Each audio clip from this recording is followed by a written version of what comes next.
Ahí ya son las 9, pero vamos un poquito más. Buen día, Presidenta. Permanezco sentado para no obstruir el tiro de los compañeros camarógrafos. Buen día. Manuel Pedrero, de los Reporteros MX. En Reporteros MX, Presidenta, el día de ayer publicamos una investigación del periodista Ricardo Sevilla sobre el caso de la Suprema Corte y esta deuda fiscal de la empresa Pegasus, que, entre otras cosas, el nombre comercial de esta empresa es Movistar. Movistar, siendo empresa española llegada a México, a través de un proyecto del ministro Javier Lainez Potisek, se le pretende perdonar unos 4.400 millones de pesos. Gracias a la ausencia de la ministra Lenia Batres, pues se impidió que se procediera con una resolución que parecía inevitable fallasen a favor de la empresa, y ahora se exige, porque hay que decir y contextualizar que esto ocurre en una segunda sala a sesión privada, que no se transmite en redes sociales, que los ministros no argumentan ante el pueblo de México por qué sí se debería de perdonar algo de este estilo, y ahora la propuesta es que se pase a la sala principal para que sí sea transmitida, sí se conozcan los detalles. Hay una situación, Reporteros MX se hizo de documentos que comprueban que el año pasado, en mayo de 2024 para ser exactos, se le renovó la concesión a Movistar hasta el 2048. Entonces, ¿qué tanta vale la pena checar, revisar que empresas extranjeras, que no es el primer caso de una empresa española, y está el caso de Iberdrola, que al mismo tiempo también fue beneficiada, protegida en su momento por la Suprema Corte, que últimamente solamente se dedica a ver temas fiscales, como si no hubiera problemas sociales? Es la principal interés predilecto de todavía la antigua Suprema Corte. Preguntarle, pues no valdría la pena que si una empresa extranjera que se le está renovando la concesión a casi más de 2 décadas en nuestro país, se revisara la posibilidad de revocarla, o por lo menos que se le cobre los impuestos para que no sucedan este tipo de cosas, sobre todo con esta última oleada de ministros que ya dentro de las próximas semanas estarían abandonando el puesto? Lo primero que hay que mencionar es que en este caso y en otros casos de deudas al fisco, la gran mayoría vienen de periodos previos al presidente López Obrador. O sea, son demandas de gobiernos de hace tiempo. O sea, ni siquiera se puede decir que hubo algo particular del presidente López Obrador. O sea, hay algunas que están desde el 2004 o algo así, y que por los amparos y amparos y amparos y amparos y otra vez amparos, y llegan a la corte y se regresan y vuelven a llegar a la corte y se regresan nuevamente y acaban sin pagar. Claro, siguen subiendo sus intereses, ¿verdad? Porque mientras no paguen, así dice la ley, pues suben los intereses de lo que no han pagado. Este es uno de los casos. Que paguen sus impuestos. Tiene que resolver la Corte, tienen que resolver, ya no pueden estar regresando ahora otra vez a la otra instancia, porque así se la pasan hasta el infinito. Entonces, no, tiene que resolver la Corte, y la Corte tiene que resolver de acuerdo a lo que revisen ministras y ministros a favor del pueblo de México. Entonces, hay que esperar a ver qué van a resolver. Lo bueno de ahora, pues es que ya no es secreto, ¿verdad? Ya no está guardado en un cajón y a ver, que no se dé nadie cuenta para que pase. Ahora ya con la reforma al Poder Judicial ya ni siquiera hay salas, todo se ve en el Pleno y todo debe ser público, para que no vayan a pasar algo por ahí en lo oscurito. Entonces, en ese y en otros casos, una empresa extranjera, una empresa nacional debe pagar sus impuestos. Y hay los mecanismos, porque tampoco se trata de cobrar algo que no se debe, ¿verdad? Si hay algún error en alguna auditoría, algún crédito fiscal, pues el particular tiene el derecho de presentarse ante un juez, sea en lo contencioso administrativo o en otros mecanismos del Poder Judicial. pero deben pagar impuestos y también tienen derecho a defenderse, pero en un marco que no sea tantos años. Eso es lo que se va a presentar ahora, que se estuvo trabajando por mucho tiempo de estas 4 leyes. La Constitución dice que en 6 meses, ¿no?, deben resolverse los juicios mercantiles y fiscales. Pues en 6 meses, para que no siga esta cosa tremenda de que nunca pagan y mucha corrupción.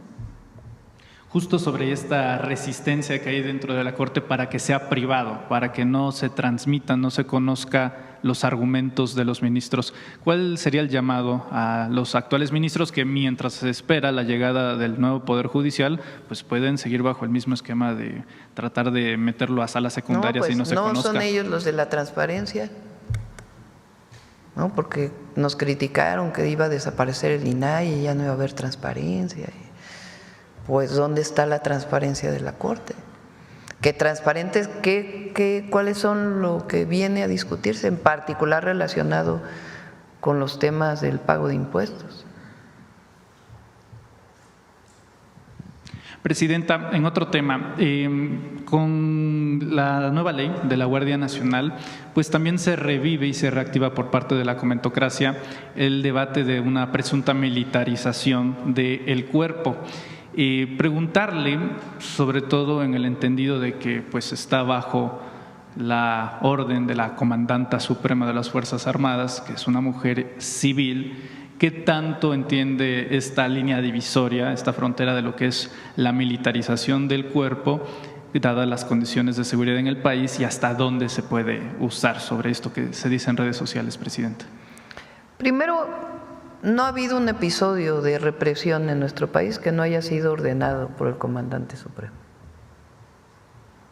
Todos los episodios, 68, 71 y los episodios posteriores, es muy difícil suponer que fue la decisión de un general al cargo o de un oficial al cargo.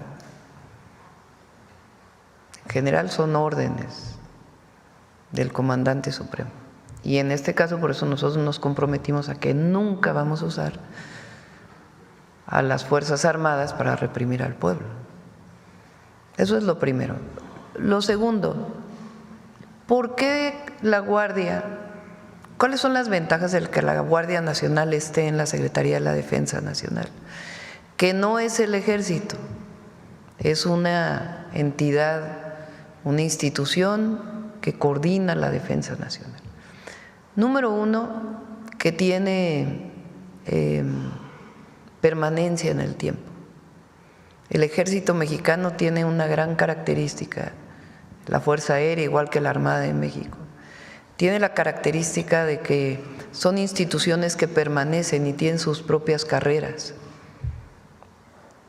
Un general, para llegar a ser general de división, ¿cuánto tiempo estuvo? Más de 40 años. Entró como soldado raso y de ahí fue creciendo hasta llegar a general de división, en una carrera perfectamente marcada, en donde cada nivel que va subiendo pues tiene que ver con sus propios méritos, que están establecidos bajo un comité. Si se fijan en las policías mexicanas, pues ese es parte del problema que venimos cargando. Nosotros, por ejemplo, lo cambiamos en la ciudad, con sus dificultades, pero normalmente ¿quién es el siguiente jefe? El que decide, el jefe de la policía. No, pues te nombro jefe de sector a ti, porque pues se le ocurrió al jefe de la policía. No hay una carrera policial que permita ver quiénes tienen las características para poder tomar ciertos mandos. Eso lo tiene el Ejército. Bueno, esa experiencia que tiene el Ejército, con sus características como policía, porque esa es la función principal de la Guardia, queremos que las tenga la Guardia y por eso pasaron a la defensa, porque es una institución, digamos, de largo alcance, no depende solamente del presidente en la formación. Para formar un oficial, ¿lleva cuántos años la Guardia? ¿4 o 5? La Guardia 6 años cumple. 6 años va a cumplir. Imagínense los oficiales de la Guardia, lo que cuesta trabajo poderlos poner, pues porque tiene que ver con una carrera Entonces, ¿qué hace hoy Defensa? Pues algunos generales que tienen experiencia se ve si pueden pasar a ser oficiales de la Guardia mientras se forma todo la institución con todos sus oficiales, con todos sus mandos dentro de la Guardia. Entonces, tiene la posibilidad de ser una institución con carrera. ¿Qué otra ventaja tiene? Puede utilizar las instalaciones del Ejército, que son muchísimas. Tienen sus propios cuarteles, pero en la formación pues se forman en las instalaciones del Colegio Militar, que es difícilmente podemos ser otro colegio militar para poder formar a una Guardia Nacional. Entonces, le da una visión general y esta idea de que es militar y que va a funcionar como un ejército, pues no, es una comandancia distinta y se forman los elementos de la Guardia Nacional con sus propias características. No es lo mismo, no son las mismas materias y ejercicios que lleva el Ejército que la Guardia Nacional, pero le da un largo alcance a la institución. Cualquiera que llegue al mando civil, pues ya vivimos un García Luna.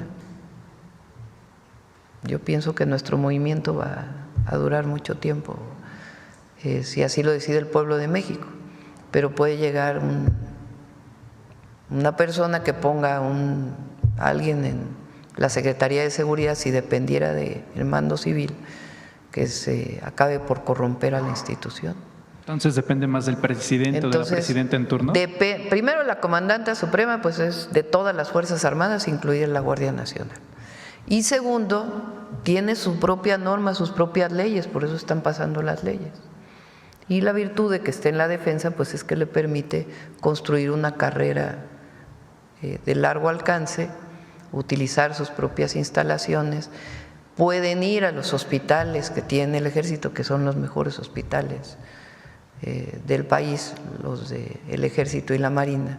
Entonces utilizan esas instalaciones. Entonces es una ventaja para todo miembro de la Guardia Nacional, pero tiene su formación como policía, como Guardia Nacional, no como soldado. Un par de temas finales, Presidenta. No sé si tuvo la oportunidad de leer el último reporte del INEGI en materia económica. Hasta el corte de abril se calcula que del año pasado la economía mexicana creció 1.5%. Considerando lo que está pues sucediendo en el mundo, preguntarle su balance, su valoración sobre esto, que pues durante muchos tiempos se criticó bajo los antiguos parámetros de la macroeconomía, el PIB y demás, pero no se fijaban, por ejemplo, en el índice de desarrollo humano, solamente en la No, y que salieron 11 millones de mexicanos de la pobreza. También dicho por el Banco Mundial. Dicho por el Banco no Mundial. por alguna institución mexicana. Preguntarle sobre esta situación, agregando la situación geopolítica en Irán, sobre este debate, el presunto y potencial cierre del estrecho de Hormuz, considerando que pues el proyecto que le hace oposición consideró hace un par de años que había que cerrar las refinerías de nuestro país. Pues en una situación así conviene bastante ser un poco autosuficientes. Preguntarle su balance ahí. Sí, ayer lo comentaba, la refinería Dos Bocas es importantísima porque permite que todo el petróleo que se produce, son 8 refinerías en el país, 6 refinerías que existían antes, más la Olmeca, Dos Bocas, más Deer Park, que está en Texas. Estas 8 refinerías garantizan que se produzca en México la gasolina y el diésel que necesita México. Para todos aquellos que hablan de la parte ambiental, en cambio climático, etcétera, etcétera, lo que nosotros hemos planteado es 1.8 millones de barriles y lo que sigue hay que impulsar sobre todo las energías renovables, que en ese proceso estamos, particularmente en el tema de la generación de energía eléctrica. Pero la visión de que seamos autónomos, soberanos, que haya autarquía energética, así se llama, en el país, pues tiene que ver con que produzcamos lo que consumimos. ¿En qué somos dependientes ahora en el gas, por ejemplo? Que es un tema que tenemos que entrar para fortalecer la soberanía energética en el gas, que es un tema que tiene que encargarse Pemex, entre otros, de este proceso. ¿Y sobre el crecimiento de la economía? Son dos temas. Nadie dice que no debamos crecer, pero el crecimiento sin bienestar, pues no es desarrollo. Entonces, tomar el Producto Interno Bruto, el crecimiento del Producto Interno Bruto, como el indicador de éxito en la economía, pues es muy limitado, muy limitado. Entonces, ¿cómo se explica que en 6 años tuvimos la pandemia, cayó 8% el PIB, y después hubo un crecimiento moderado? Pero ¿cómo se explican los neoliberales que bajo ese esquema hayan salido 11 millones de personas de la pobreza? Y es que hay redistribución, cosa que antes no había. El solo hecho de que haya aumento salarial por encima de la inflación, pues tiene que ver con un sistema de redistribución. Entonces, el fondo del humanismo mexicano, pues es la gran frase de por el bien de todos, primero los pobres. Eso es lo que no había antes, y es un modelo económico distinto, en donde el recurso público ayuda a la inversión y ayuda al bienestar y reconoce derechos del pueblo de México, cosa que el neoliberalismo no lo hacía. Entonces, tampoco decimos que no deba crecer la economía, pero no es el indicador que muestra el éxito, no, hay muchos otros.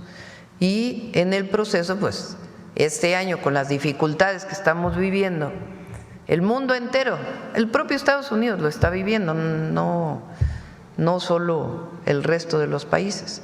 Con la dificultad que está viviendo el mundo, la economía mexicana está respondiendo, y para eso está el Plan México, para seguir fortaleciendo.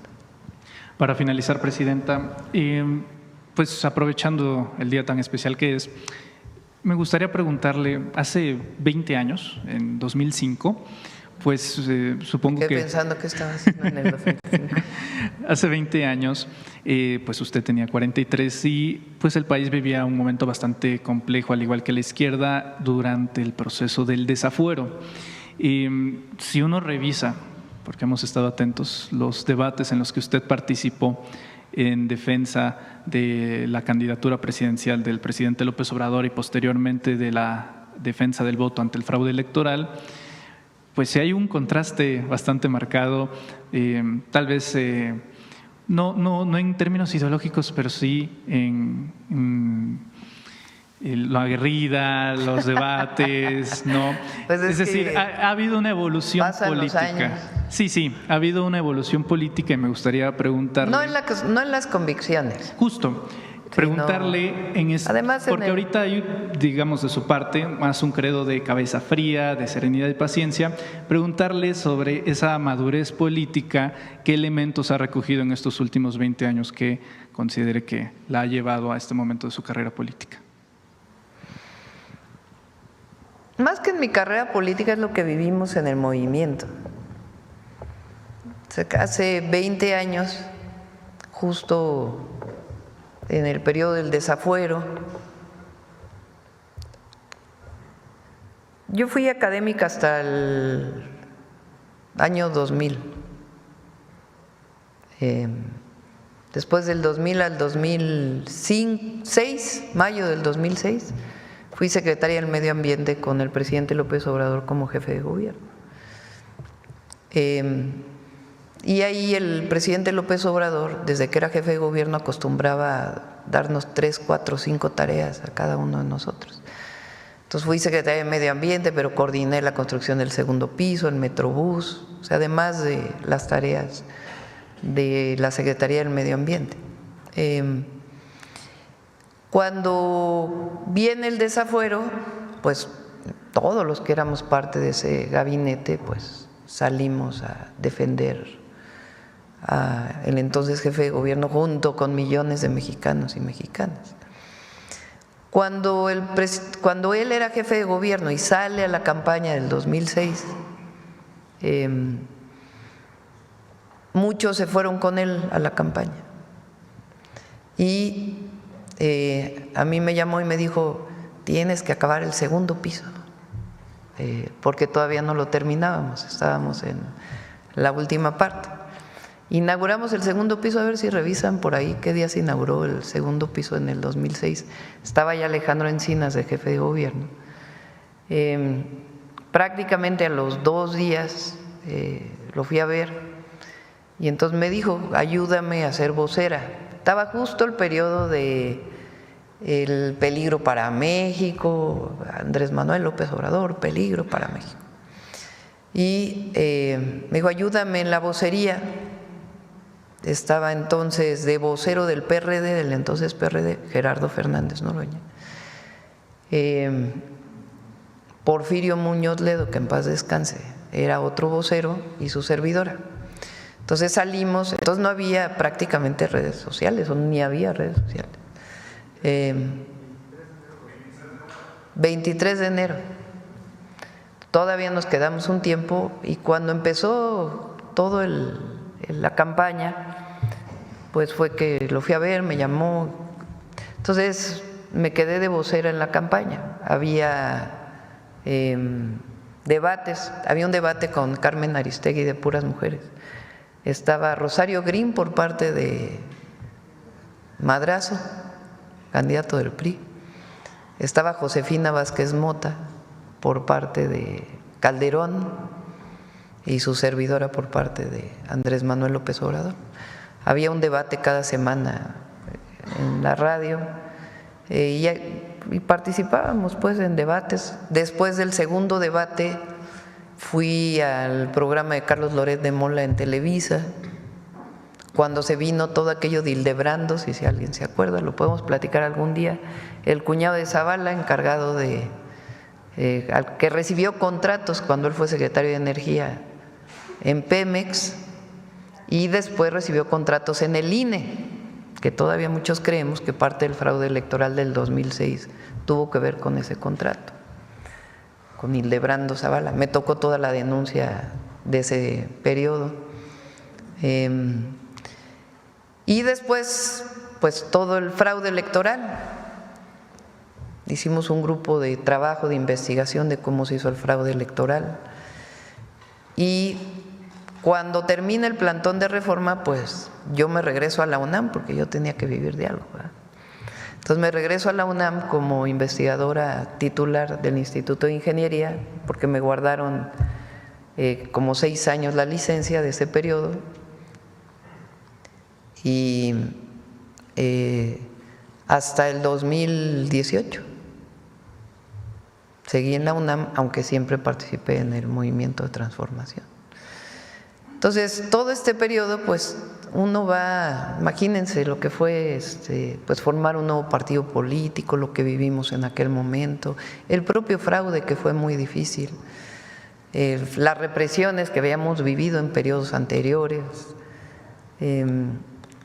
y después la elección del 2012, que también fue muy difícil, la formación de Morena, pues todo eso estuvimos ahí participando. Entonces, pues como quiera vas, se va aprendiendo en el proceso, pero no es un asunto de aprendizaje personal, sino un aprendizaje colectivo de cómo fue que llegamos al momento del triunfo del presidente López Obrador, que fue pues un momento glorioso para la historia de México. Presidenta, feliz cumpleaños. Muchas gracias.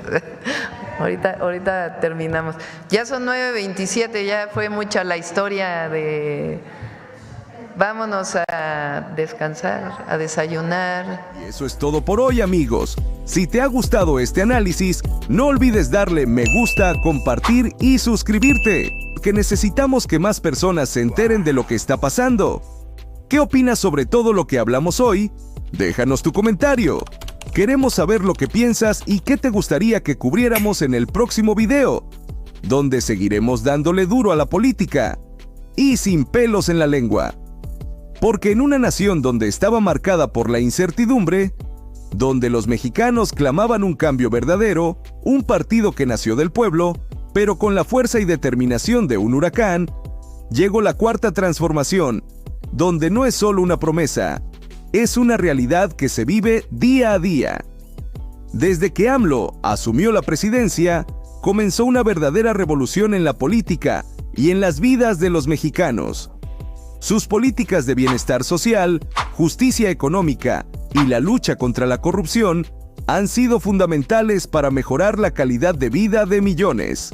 Y ahora, luego de que una mujer transformó la Ciudad de México y ahora luchará para mejorar toda una nación, con un poder imparable, una visionaria que ha dejado su huella en cada rincón y ahora bajo el liderazgo de ella, la doctora y presidenta Claudia Sheinbaum Pardo, que se ha convertido en una pieza clave para esta transformación gracias al gran cambio que ha brindado para la vida de millones de mexicanos.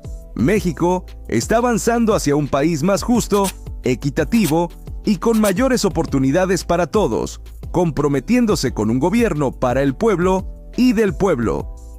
Y no lo decimos solo por decir, sino desde los cambios profundos y beneficios para millones de mexicanos. La presidenta no solo ha continuado con el proyecto de el expresidente Andrés Manuel López Obrador, sino que ambos comparten una visión de un México más justo, donde primero sea el pueblo, demostrándolo al implementar programas de bienestar para estudiantes, madres solteras, personas con discapacidad y todos aquellos que más lo necesitan, demostrando que la Cuarta Transformación sigue adelante. El gobierno de Sheinbaum ha demostrado que es posible hacer cambios profundos, con transparencia y sin corrupción, creando un México más sostenible, seguro y con mayores oportunidades para todos. No hay vuelta atrás en esta transformación, y lo que estamos viendo ahora es solo el comienzo de un futuro aún más prometedor para todos los mexicanos. No hay duda de que su gobierno ha presentado resultados positivos, mostrando compromiso con los mexicanos a largo plazo, priorizando el bienestar, teniendo transparencia y liderazgo.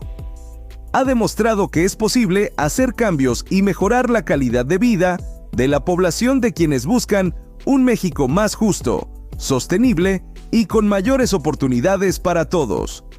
Con Claudia Sheinbaum como presidenta, México tiene un futuro prometedor, lleno de nuevas oportunidades y con un gobierno comprometido con el bienestar de todos. Su visión de México sigue centrada en el bienestar de la población, la justicia social y la sostenibilidad. El futuro será grandioso. Pero el camino hacia la grandeza nunca es fácil.